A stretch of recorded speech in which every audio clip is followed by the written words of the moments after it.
Banyak orang mikir bunuh diri itu cuman konsep manusia. Tapi di alam liar, ada beberapa hewan yang secara tidak sadar justru memicu kematiannya sendiri. Bukan karena niat, bukan karena emosi, tapi karena insting, refleks, atau kesalahan sistem biologinya sendiri. Dan inilah 5 hewan yang bisa membunuh dirinya sendiri tanpa disadari. Yang pertama, kalajengking. Kalau kamu pernah dengar mitos bahwa kalajengking bisa bunuh diri, itu gak sepenuhnya salah dan gak juga sepenuhnya benar. Kalajengking punya sistem saraf yang sangat sensitif terhadap rangsangan kimia, terutama zat asam seperti cuka atau alkohol. Saat tubuhnya terkena zat ini, kalajengking akan mengalami stres ekstrim, panik, dan kehilangan kontrol gerak. Dalam kondisi itu, dia bisa menyengat tubuhnya sendiri secara refleks. Bukan karena dia ingin mati, tapi karena sistem pertahanannya salah sasaran. Masalahnya, racun kalajengking cukup kuat. Pada beberapa spesies, sengatan dari racunnya sendiri bisa berakibat fatal. Jadi, terlihat seperti bunuh diri, padahal yang terjadi adalah refleks panik yang berujung tragis. Yang kedua, lebah. Lebah adalah contoh paling terkenal dari hewan yang mati karena mekanisme tubuhnya sendiri. Saat lebah menyengat manusia atau hewan berkulit tebal, sengatnya akan tersangkut. Ketika lebah mencoba pergi terbang, sebagian organ tubuhnya ikut tercabut. Akibatnya, lebah akan mati perlahan setelah menyengat. Lebah tidak tahu bahwa sengatannya akan membunuh dirinya sendiri. Yang ia lakukan hanyalah insting mempertahankan sarang. Menariknya, mekanisme ini justru menguntungkan koloni. Sengatan lebah meninggalkan feromon yang memberi sinyal bahaya, memanggil lebah lain untuk menyerang. Satu lebah mati, tapi satu koloni selamat. Yang ketiga, paus yang terdampar. Paus adalah hewan cerdas dengan sistem navigasi alami yang rumit. Mereka menggunakan ekolokasi dan medan magnet bumi untuk bermigrasi ribuan kilometer.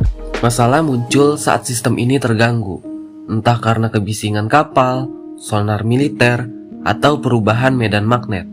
Saat paus salah arah atau terdampar di pantai, tubuh raksasanya justru menjadi musuh terbesar.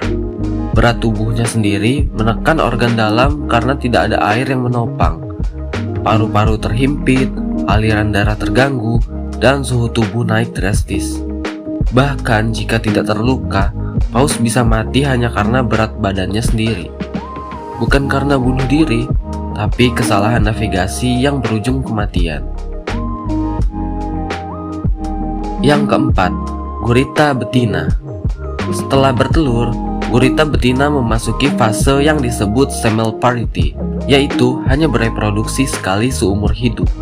Selama berbulan-bulan menjaga telur, gurita betina berhenti makan sama sekali. Tubuhnya perlahan melemah, jaringan mulai rusak, dan sistem pencernaannya berhenti bekerja. Bahkan setelah telur menetas, gurita tidak akan kembali berburu. Dia akan mati tak lama kemudian. Yang mengejutkan, ini bukan karena kelelahan semata. Ada hormon di dalam tubuh gurita yang secara aktif memicu kematian setelah reproduksi selesai. Secara biologis, tubuhnya memang diprogram untuk mati. Yang kelima, lemming. Lemming sering dikenal sebagai hewan yang katanya lompat dari tebing ke tebing secara massal. Faktanya, lemming tidak bunuh diri dengan sengaja. Namun, dalam kondisi populasi berlebih, lemming akan bermigrasi besar-besaran mencari habitat baru. Dalam proses ini, mereka bisa berenang menyeberangi sungai atau danau. Masalahnya, kemampuan berenang mereka terbatas. Banyak yang kelelahan dan tenggelam. Jadi, bukan karena ingin mati, tapi karena insting migrasi yang terlalu memaksa tubuhnya sendiri. Mitos bunuh diri ini muncul karena manusia salah mengartikan perilaku alami ini.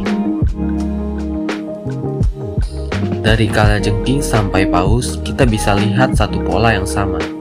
Hewan tidak mengenal konsep bunuh diri seperti manusia. Yang ada hanyalah insting, refleks, dan sistem biologis yang kadang justru berbalik melawan tubuhnya sendiri.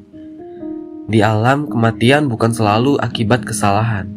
Kadang itu adalah harga dari bertahan hidup, melindungi keturunan, atau mengikuti naluri purba. Dan justru disitulah alam terlihat paling kejam sekaligus paling jujur.